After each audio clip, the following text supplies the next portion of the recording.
dobar dan svima i dobrodošli u moj novi video.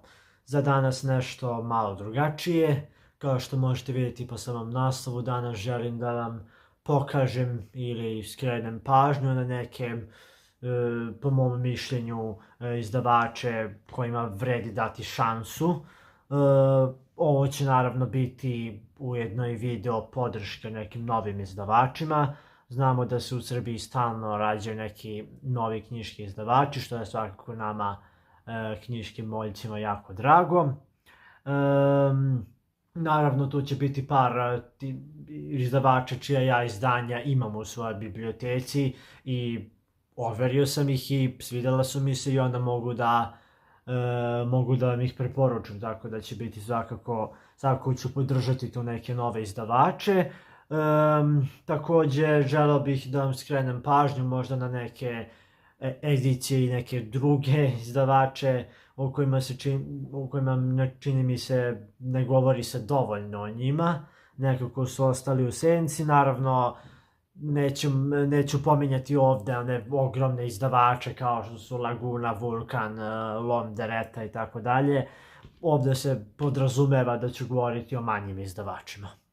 Tako da, nadam se da ćete uživati, nadam se da ukoliko niste probali neko izdanje ili knjigu od određenog izdavača koji ćete učiti danas, da ćete probati i da će vam se svidjeti. Za početak, prvi izdavač o kojem bi želeo da govorim jeste svakako izdavač Porta Libris. Ukoliko ste ispratili jedan od mojih prošlih videa nabavke sa sajma knjiga, mogli ste i da vidite da sam tamo ja nabavio svoje prvo izdanje od izdavača Porta Libris i da sam malo reći oduševljen i kvalitetom njihovih izdanja, ali pre svega samim izborom dela, tako da sam svakako želeo da ovaj video posvetim i njima. Gledali ste u toj videi nabavke sa sajma, tamo sam nabavio dela poput Ivana Gundulića ili Pere Todorovića, Milorada Mitrovića i tako dalje. U međuvremenu sam nabavio neka nova izdanja od Porta Librisa, kao što su recimo izabrani spisi Dimitrija Tucovića ili istorijska dela Jaše Tomića, Rat u Albaniji oko Skadra i Rat u Makedoniji i Staroj Srbiji. U pitanju su balkanski ratovi, tako da to su te neka nova izdanja od Porta Librisa. Ono što ja cenim kod ovog izdavača i zašto vam ga itekako preporučujem jeste sam izbor dela. Koliko sam ja istražio, Porta Libris nije toliko stari izdavač, on je otvoren neke 2008-2009, ima već neko vreme, ali konkretno ova njihova edicija koja se zove Otrgnuto od zaborava je, čini mi se, započeta dosta skoro, iako već imaju valjda preko 200 naslova, ali opet s druge strane nije važno kad je započeto, već nije činjenica, nego se meni čini da nekako niko ne priča o ovom izdavaču Porta Libris i toj ediciji Otrgnuto od zaborava. Nisam video da iko pomenuo ovo, a mislim da je stvarno izdavač i edicija za primjer. Znači, Porta Libris se dosjetio da otvori novu ediciju Otrgnuto od zaborava za stare srpske zaboravljene pisce realizma, romantizma i pisce početka 20. veka. Koje danas, kažem, zaboravljene pisce danas se ne rade se više u školama, ne znam da li iko više i zna za njih, a i decenijama sigurno nisu prevođena njihova dela, moguće da nikad nisu ni bila prevođena do sada, poput recimo Dimitrija Tucovića, eto za početak, ovo su izabrani spisi Tucovićevi. Kažem, mislim da što se tiče Dimitrija danas niko pojma nema ko je on bio ni šta je radio, već znaju za onu ogromnu ulicu u Beogradu koja se po njemu zove i to je apsolutno sve. Tako da, eto, ja sam uzeo ovu knjigu baš zato što Zanimljivo mi je da ja živim pre svega u ulici koja je paralelna sa Dimitrija Tucovića, pa mi je bilo zanimljivo da uzmem njegovo delo, a i želim prosto da vidim, zanima me njegov život i njegova neka druga razmišljanja. Ili recimo Jaša Tomić, ne znam da li iko zna ko je on bio zapravo, svi samo znamo za onaj granični prelaz sa Rumunijom koji se po njemu zove, ali ništa više od toga. Tako da, to je ono što ja jako cenim kod ovog izdavača. I ne samo njih dvojicu, izbacili su, kao što sam rekao, Gundurića, to je naš pisac iz 17. veka. Uzeo sam Steriju Popovića, Peru Todorovića, puno naših zaboravljenih pisaca. Sve naši zaboravljeni pisci, Jovan Subotić, Milan Milićević, naravno tu se nalazi neki klasici poput Branislava Nušića i Dučića, izbacuju oni klasike naše književnosti svakako, i takođe i kad su ti klasici naše književnosti u pitanju, uvijek gledaju da izbace apsolutno sva njihova dela koje su ikad napisali, što je takođe cenim, ali u svakom slučaju više ti stari zaboravljeni pisci. Tako da preporučujem vam da bacite oko na Portalibris. Sama izdanja nisu možda toliko tehnički kvalitetna, povez nije toliko dobar, ali prevod verujem da jeste, a i kažem, izbor je ono što je najveći kvalitet ovog izdavača. Tako da obavezno bacite pogled na tu njihovu ediciju, verujem da će svako naići na nešto zanimljivo za sebe, a i mislim da je osnovna kultura stvarno da svako od nas treba da sazna nešto o tim našim zaboravljenim piscima, tako da od Portalibrisa stvarno ništa bolje, a da ne govorimo o ceni koja je itekako, rekao bih, većini ljudi pristupačna. Izdanja su, mogu reći, većeg formata od klasičnoga, cene su u proseku oko negde 400-500 dinara, što je, rekao bih, više nego dobra cena, s obzirom da živimo u eri inflacije, kada i sad retko gde možete da nađete knjigu novu Lagune Vulkan za manje od 1000 dinara, tako da odnos cene i kvaliteta u svakom slučaju odličan kod Portalibrisa. Svakako velika podrška od mene za Portalibris, samo neka nastave ovako sa ovako odličnim radom i sa ovako odličnim izborom. Sljedeći izdavač koji bi se osvrnuo jeste isto novi izdavač, jedan o kome sam već govorio na kanalu, to je naravno Sumatra. Kad sam govorio o Antoine de Saint-Exupériju, ja sam recenzirao delo Ratni pilot koji je upravo izdao izdavač Sumatra. Osim Ratnog pilota, ja u svojoj biblioteci imam i Pesme protiv tiranije od Viktora Hugoa. Da, što se tiče izdavača Sumatra, imaju jako lepa izdanja, jako mi se sviđa dizajn, kvalitet je odličan, prevod džene, zavisi od izdanja, ali opet ono što je najveći kvalitet i kod ovog izdavača također jeste odličan izbor naslova.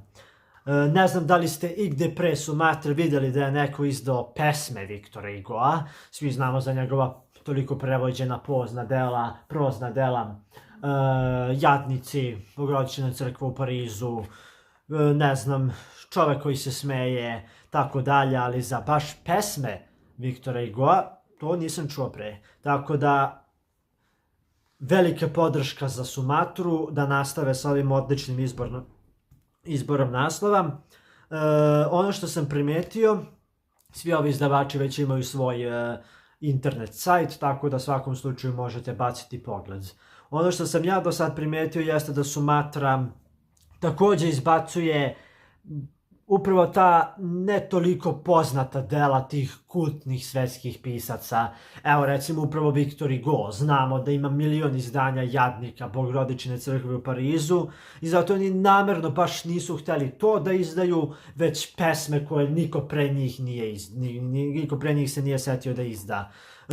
Tu je Antoine de Saint-Exupéry, njegov roman Ratni pilot, znamo toliko prevođeni Mali princ, pa također i delo Zemlja ljudi, ima više nekih izdanja, ali delo Protiv ratnog pilota nisam vidio nigde pre Sumatre da je neko izdao, tako da stvarno su se posvetili tim nekim manje poznatim delima tih velikih pisaca, što također jako cijenim. Recimo, iznenadio sam se da su izdali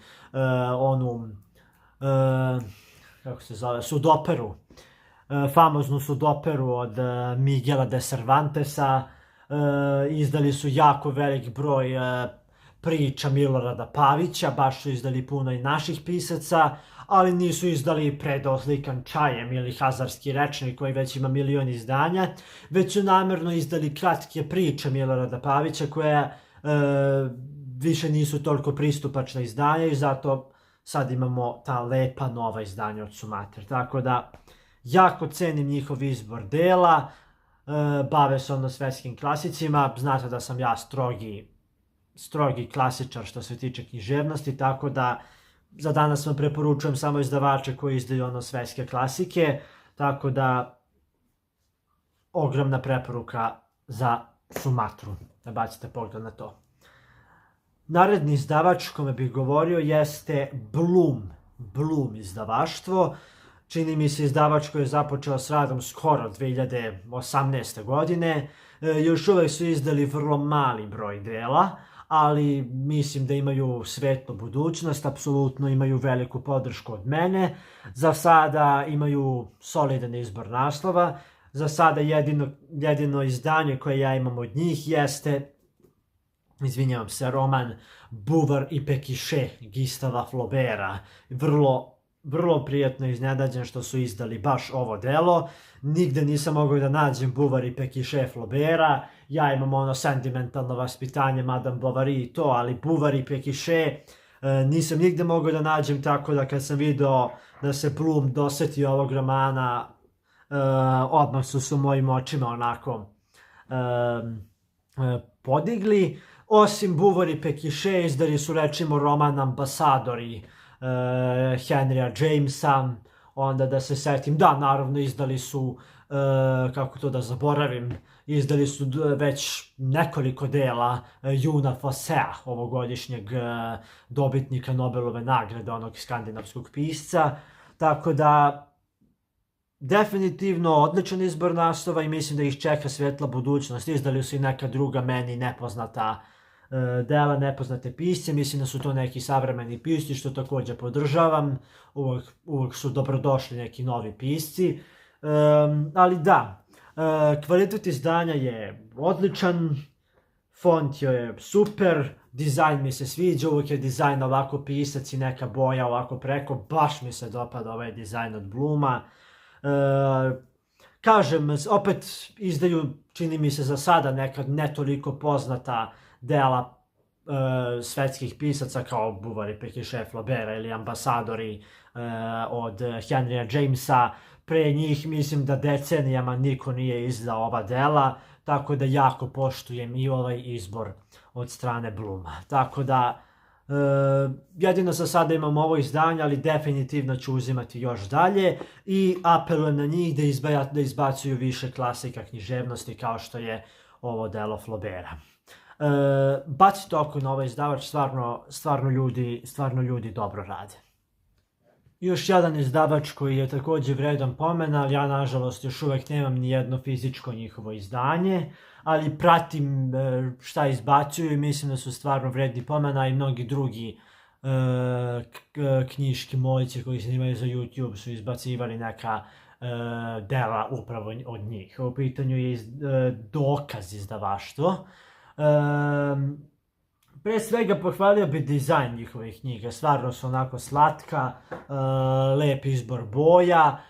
Za sada izbor naslova ništa meni toliko interesantno, ali vidim da izbacuju nove srpske pisce, poput, ne znam, video sam onog Stevana Vraneša o kome trenutno puno ljudi priča, on je jedan naš nov pisac i stvarno izbacuju, video sam te neke nove pisce i vidio sam izbacuju neke trilere i tako nešto. izbacili neke skandinavske trilere od one Isre Skindor, kako se zove, ne mogu da izgovorim ime, svakako izbacili neke krimiće i tako dalje.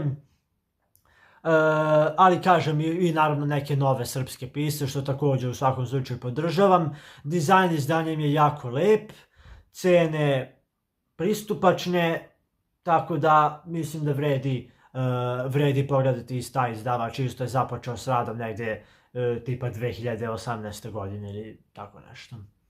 Bacite pogled. Ono što ja planiram uzeti od njih u narednom periodu jeste Okreta i Zavrtnja Henrya Jamesa, imaju vrlo lepo izdanje, stvarno. To je, čini mi se, za sada jedini ono baš klasik koji su izdali, ali u svakom slučaju veoma ih podržavam, samo neka nastave tako da za sada sam veoma zadovoljan ovim novim izdavačima i njihovim radom. Sljedeći koji bih pomenuo jeste, sad verovatno je to već kultni izdavač, ali nema veze, izdavač Orfelin. Već su dugo s nama, ali nisam primetio da se toliko govori o ovom izdavaču, mada verujem da je to dosta zbog ograničenosti njihovog izbora. Oni su se, to također poštujem stvarno, oni su se ograničili na neku horor i fantastiku, tako da izdaju pre svega takva dela. Znam da su izdali sva dela Howarda Lovecrafta. Ne znam, izbacili su baš neke horror priče, ono Stevensona, Conan Doylea. Mislim, izbacuju stvarno svetske klasike, to je činjenica, ali isključivo neke horror i fantastične onako romane. Dizajn knjiga su im prosto fenomenalne, imaju one neke groteskne ilustracije, izdanja prvoklasna, tako da ukoliko niste overili do sada Orfelin, uradite to što je premoguće. I nemam nijedno fizičko izdanje, nažalost. Koliko sam vidio, oni su malo skuplji izdavač, stvarno su onako dosta visoke cene, ali realno kad imamo takav neki kvalitet i takav dizajn korica, mislim da ću uspjeti da prištedim i za neko njihovo izdanje. I osim izdavača Orfelin, pomenuo bi izdavač Arete, isto relativno novi izdavač, započeo tu negdje 2017. 18. 19. sa radom, već su izbacili jako puno knjiga. Doduše, pretežno su izbacivali nove pisce i naše, ali rekao bih pretežno strance. Izbacili su, ne znam, Aleksandra Hodorovskog, baš puno djela, video sam. Imaju par klasika što cenim, ja imam ono njihovo divno izdanjem Kafkine Metamorfoze, video sam da imaju par dela Virginia Woolf, tako da isto izdavač koji ima divan dizajn korica, odličan kvalitet i za sada vrlo fin izbor naslova, tako da za sada im odlično ide i bacite poglede na taj izdavač ukoliko do sad niste, stvarno ljudi odlično rade, tako da još jedan novi izdavač koji je vredan pomena. Sad ne znam, to sam htio isto da pomenem, ima onaj novi isto Chibi izdavaštvo, jedino izdanje koje su do sad izdali onaj Sanditon od Jane Austen. Ne znam šta se dešava s tim izdavačom, to je novi izdavač, bukvalno sad krenuo s radom. Nadam se da će nastaviti da rade, za sad su, kažem, jedino izbacili taj Sanditon Jane Austen, što je odličan izbor za početak. Ne znam da li je iko pre njih izdao to delo, to je baš onako manje poznato delo Jane Austen. Svi su izbacili ono, ne znam, Nema, Razum, Osjećajnost, Gordost, Predrasuda, koliko samo ima izdanja toga. A Sanditon nisam vidio, tako da fin izbor za početak. Nadam se da će nastaviti sa izbacivanjem. Mislim da još nisu ništa izbacili novo, ali eto, nadam se da će se održati u ova teška vremena, tako da to bi bilo u suštini to. To su ti izdavači koje sam želeo danas da pomenem. Obavezno me zanima da li ste vi probali neko od ovih danas spomenutih izdavača i šta mislite o njima. I naravno, ukoliko ja neke nisam pomenuo, tu su komentari da vi preporučite neke nekih izdavača koje vi smatrate da su vredni. To bi bilo to u suštini. Još jednom velika podrška za sve ove izdavače, samo nastavite tako, odlično to sve radite i prijetan dan vam želim.